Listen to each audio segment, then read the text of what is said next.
क्यों नहीं उठाई? आज जब मैं तुमसे पूछ रहा हूँ, मैंने तुम्हें बारिश में भीगते हुए देख लिया, तब ये बात सामने आ रही है। और ये तो शुक्र करो कि आज मैं आ गया गलती से, वरना मेरा तो प्लान था कि मैं घर पे बैठूंगा, आज वर्क फ्रॉम होम करूंगा।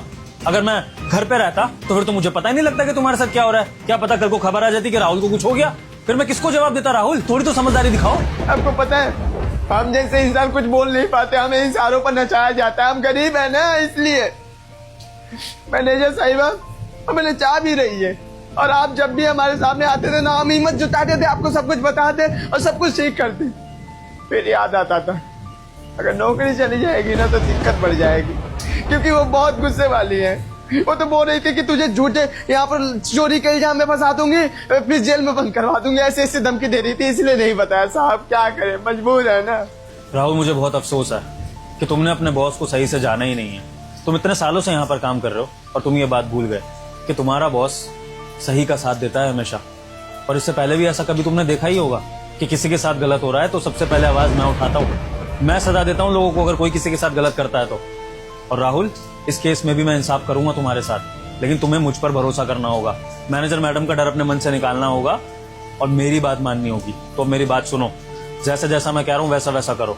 मैं तुम्हें तुम्हारे अकाउंट में पैसे भेज रहा हूँ, 50-60 हजार जितने भी अभी भेज सकता हूँ। जाकर तुरंत अपनी बच्ची को एडमिट कराओ, उसका इलाज शुरू कराओ, ठीक है? और तुम ड्यूटी 1 मिनट भी यहाँ पर नहीं करोगे। तुम्हारी जगह भले मुझे दूसरा गार्ड हायर करना पड़े, लेकिन जब तक तुम्हारी बच्ची का इलाज नहीं हो जाता है तुम यहाँ ऑफिस में ज्वाइन नहीं करोगे। और अगर मैनेजर मैडम तुम्हें कुछ भी कहने की कोशिश करती है, अगर उनके फोन आते हैं फोन मत उठाना।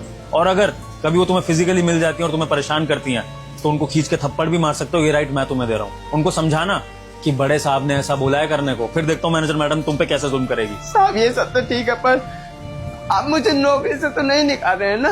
राहुल, जब तुम्हारी गलती ही नहीं है तो नौकरी से क्यों निकालूंगा? अब शांत हो जाओ और मत चिंता करो अपनी नौकरी की और अपनी बच्ची की भी। मैं हूँ तुम्हारे साथ, तुम्हारी बच्ची को कुछ नहीं होगा। फटाफट भागो अपने घर, अकाउंट में तुम्हारे पैसे डाल रहा हूँ, उसको एडमिट कराओ, बैंक अकाउंट से पैसे निकालो, डॉक्टर को दो, ठीक है?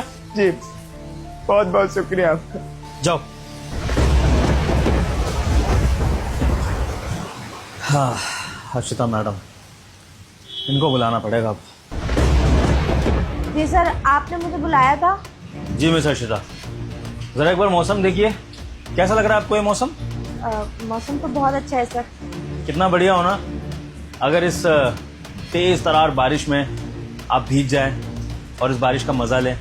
सर पर मेरी ड्रेस खराब हो जाएगी और मैं ऑफिस में हूँ फिलहाल, मेरी तबीयत भी खराब हो जाएगी, चेंज नहीं कर पाऊंगी मैं। सो व्हाट मिस हर्षिता, आपके कपड़े खराब हो, आपकी तबीयत खराब हो, आप चाहे मर जाएं, मुझे इससे फर्क नहीं पड़ता है। आपके बॉस का ऑर्डर है कि जाओ, जाकर अभी के अभी इस बारिश में नहाओ, और जब तक मैं तुम्हें वापस आने को ना कहूं तब तक तुम इस बारिश में भीगती रहोगी। चलो। सर आप मेरे साथ मजाक कर रहे हैं ना?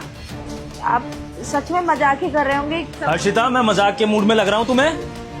तुम्हारा बॉस खुद बारिश में भीग कर आया है और बहुत गुस्से में है और चाहता है कि उसकी एम्प्लॉय वो करे जो वो चाहता है, क्योंकि अगर उसकी एम्प्लॉय ने ऐसा नहीं करा तो हो सकता है मिस हर्षिता कि तुम्हारी नौकरी चली जाए। तो अगर अपनी नौकरी की खैर चाहती हो तो फटाफट से इस बारिश में भीगने चली जाओ। नहीं नहीं नहीं नहीं, मैं जाती हूँ सर, मैं जाती हूँ। जाओ हर्षिता, मेन रोड पे खड़ी हो जाकर, यहाँ नहीं, चलो प्रॉपर बारिश में भीगो। सर बहुत तेज बारिश है। अब देखो हर्षिता, इस तेज बारिश में तुम ऐसे ही भीगती रहोगी जब तक ये बारिश बंद नहीं हो जाती है, और मेरे ऑर्डर से पहले अगर तुम अंदर आ गई तो याद रखना नौकरी से हाथ धो बैठोगी, समझी? पर सर मेरी बात तो सुनिए सर, मुझसे गलती हो गई, मुझे माफ कर दीजिए। कोई भी गलती हो मैं सब चीज के लिए माफी मांग लूंगी सर। सर बहुत तेज बारिश हो रही है। तुम्हें पता